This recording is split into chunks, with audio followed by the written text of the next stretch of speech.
Buying a home is one of the most exciting and biggest transactions you're ever going to make in your entire life. But with just one mistake, that excitement can turn into a horrible situation. And I don't want to put you through a situation like that. So in this video, I'm going to be giving you 5 worst mistakes that you can make when purchasing a home in today's market. So a lot of the current videos that are on YouTube are for US based. So this one is going to be specifically for Canadians. And it doesn't matter if you are a first-time home buyer or if you are a veteran home buyer. This video will help you. By the way, my name is Zamira Dunnet and I'm a local real estate agent right here in the GTA. I'm with eXp Realty, and if you have any questions about the home buying process or how to get into the market, all of my contact information is right there at the bottom for you, and I am here to help because I want to make sure that you get through this process as smooth as possible without any hiccups. So go ahead and contact me, or you can just book an appointment with me, which is right there at the bottom as well. So let's get this started. So number 1, lack of financial preparation. You need to know how much you feel comfortable spending each month on your monthly mortgage payments. One of my best ways of doing that is if you're currently renting, let's say your rent is about $2,500 a month, and you know you feel comfortable spending about $3,500 a month, take that extra $1,000 every single month and throw it into a savings account. That will make you know what it feels like to spend $3,500 a month on your monthly mortgage payments. So when you go ahead and purchase your home and those payments actually start, it won't feel like a shock to you. You won't feel like you're stretched above your means because you've already been taking out that amount of money each month towards that monthly mortgage payment so you can feel comfortable. Now, if you're doing that and you feel like $3,500 is too much because you do feel stretched, you already know what that feels like before you've purchased a property, and then you can really figure out, okay, I'd rather only spend $3,200 a month on my monthly mortgage payments, which means when I purchase, I need to look at a lower purchase price. Also, to be financially prepared, you need to have a down payment available for you. How do you even know how much of a down payment you need for the purchase price that you're going to buy? Well, here's the easy breakdown to explain for you. So let's say you've decided you want to buy something at $800,000. And this explanation works for any purchase price under $1 million. I'm just using $800,000 so that we can all have a flat number to work on. So let's say you want to buy a house at $800,000. So the first $500,000 of that total number of $800,000 only needs 5% for a minimum down payment on that amount of money.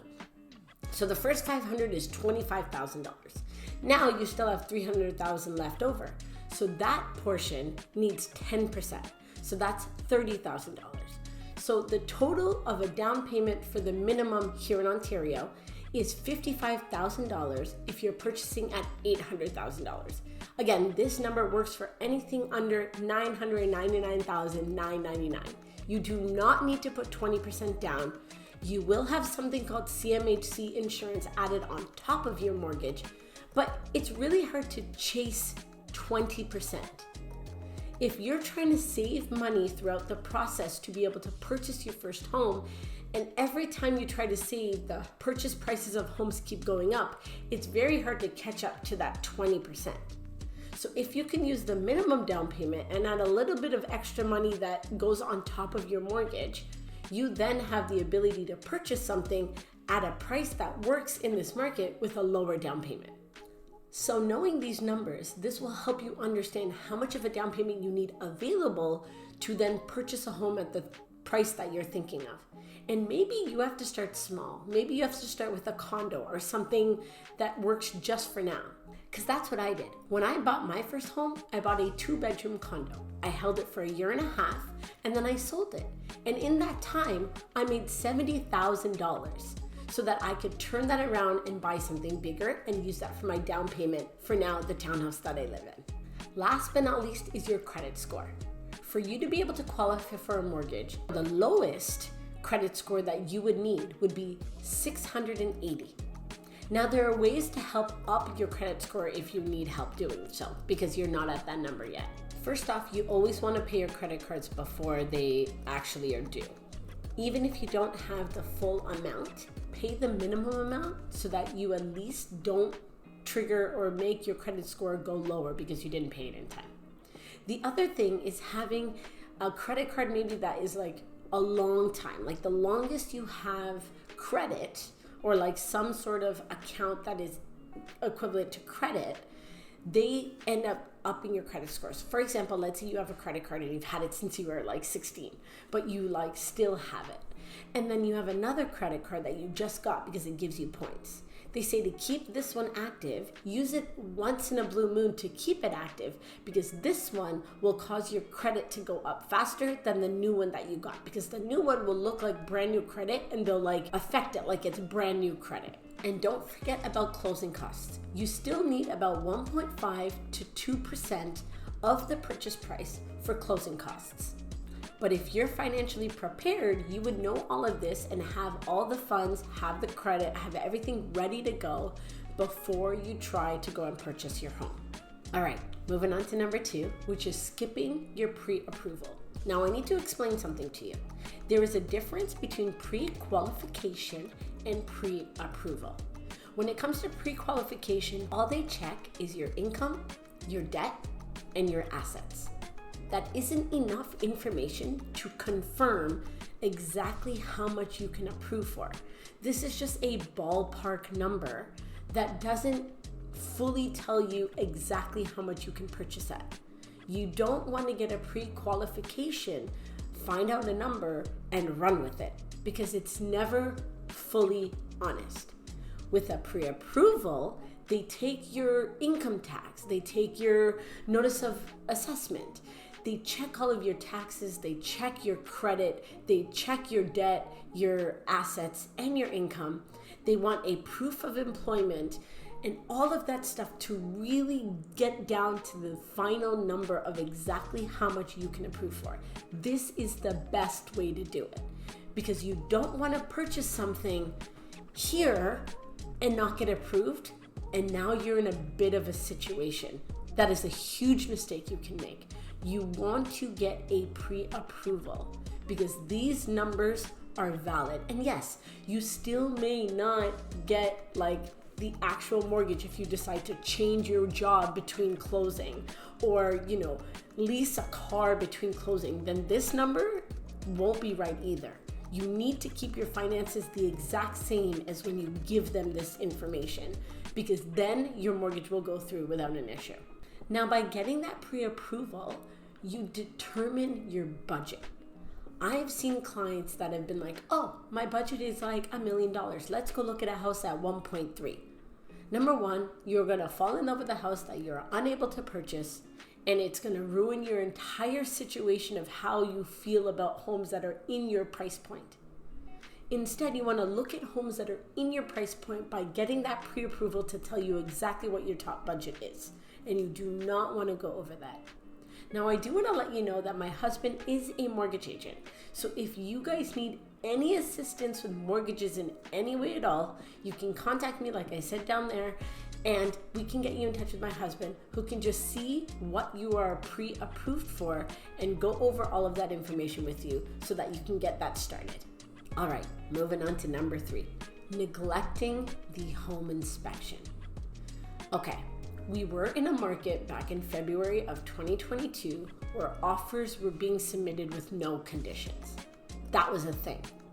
That is still somewhat a thing if you're in multiple offer situation, but you don't have to be in multiple offer situation. We can look at homes that are in your budget, that are listed on the market at what people are asking for, and you can put in a condition of inspection. And even if we find a property that is going into multiple offers, you can do an inspection before you write the offer.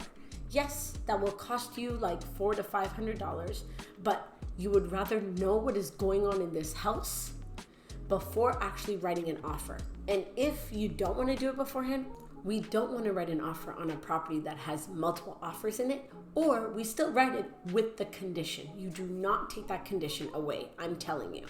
Because there was a house that we just almost put an offer in on. Well, we did, because we had the inspection in hand from the seller prior to writing the offer. but it had aluminum wiring through 45% of that house. Now, insurance without an ESA would not approve insuring a home with aluminum wiring. So if you didn't know that beforehand, you would buy this house, you would then try to get insurance and they would reject you. And then you would have to go get an ESA done and all of this headache. You don't want to be in a situation like that, okay? An inspection checks the attic to make sure that there's enough insulation in the attic for you. It checks for mold. It checks for foundational issues. All of this is super important. You don't want to go ahead and purchase a home and then have to cough up $50,000 because there is foundational issues in this house. You don't have the money to do that.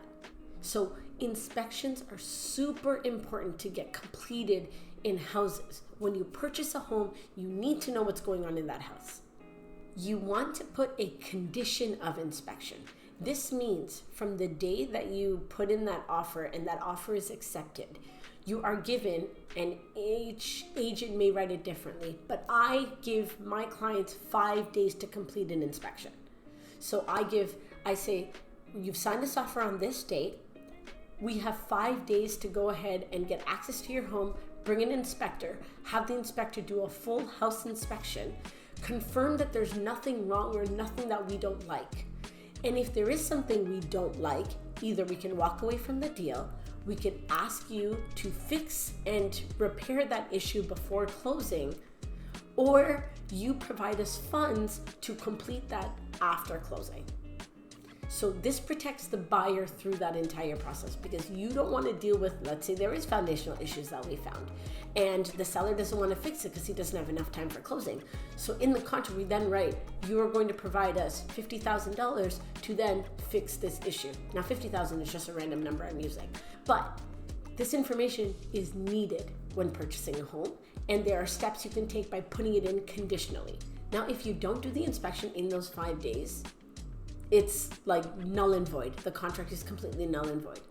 And you don't want to be in that situation either. So I make sure that we get that inspection done in those 5 days and find out what is going on in that house. And when the inspector I use, they charge $440 plus tax. So that is my inspector's cost to complete a home inspection. But it's usually between $400 to $500. Number 4, overstretching your budget. You really do not want to go over that budget. You don't want to be house poor.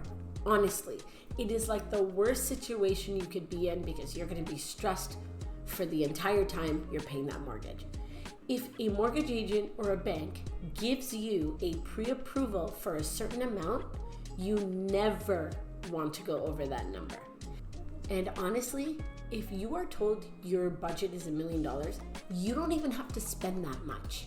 You can buy a home at $800,000 instead, if that's where your mortgage payments feel comfortable. This is why you have figured out how much you feel comfortable paying each month so that you don't get yourself in a situation like this. So they say your monthly mortgage payment should be about 32% of your income. So calculate that off the bat to see what that number is, and then try to see if you feel comfortable saving that much while you're paying rent to make sure that you feel comfortable using that much each month towards your mortgage. And last but not least, number 5, not thinking about resale value. I was working with a client who saw a property that they absolutely fell in love with. The price was under their budget, but it had maintenance fees on it. It was a detached house that had $200 of maintenance fees on it, so that because it was in a private area, for garbage removal to be completed and snow removal to be completed, it was $200 a month. Now that property has still been sitting on the market, and we've been looking on the market for a home for them for about 2 months. If they aren't able to sell it now, how are you going to be able to sell it later?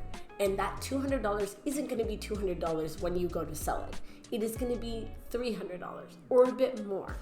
And you really have to think about that when you're thinking about trying to resell your home. The things that make a house appealing or able to be resold are things like curb appeal, schools in the area, location, the layout of the house, if it fits for a bunch of people, if it's like appealing. Those things have to be something you think about when you're looking to purchase that home. And there's a few websites that I constantly use and provide to my clients that help them. I'm gonna go ahead and add the links into the description down below so that you guys can use these websites as well.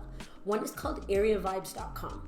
What I do is I basically type into Area Vibes a city, and I can even type in like worst areas in this city, and it will show me the top 10 locations that are the worst areas to live in that city. So that has been super helpful because it tells you like the crime rate, it tells you why it's such a bad area. It basically tells you why it's a bad area to live in. So that website is really, really important to use when going to look for a home. Also, the other website is compareschoolrankings.ca. It literally gives every school that you look up a rating from 1 to 5. Even if you're not looking to buy a home and you just want to know where your kids are going to school, use this website because it gives you a ranking of where that school sits, how good it is, about the teachers, so on and so forth. So if you're looking to buy a home and you see that it's right beside a school, you want to know the ranking of that school, because what if it's like a 1? Is that going to help you for resale value? Not really. So having this information beforehand will really help you know if you are purchasing a home that's going to be great for resale value. These 5 mistakes can really hinder your experience and may even cost you a lot in the long run. Remember, buying a home is a significant investment, and with the right knowledge and preparation, you can make this an amazing experience. I really appreciate you taking the time to watch this video. I really hope these 5 mistakes really got you to understand what you need to do before jumping into purchasing a home. You really don't want to get into a situation where you can really cost yourself a lot of money. Now, don't forget to subscribe and like this video because I'm going to be making a video every single week, and my contact information is right there at the bottom. So if any of you have any questions about the buying process, if you need any additional information about what else to be careful of when you are going to buy a home, please go ahead and contact me. Everything is right down there for you, and we will see you all next week. Thanks so much.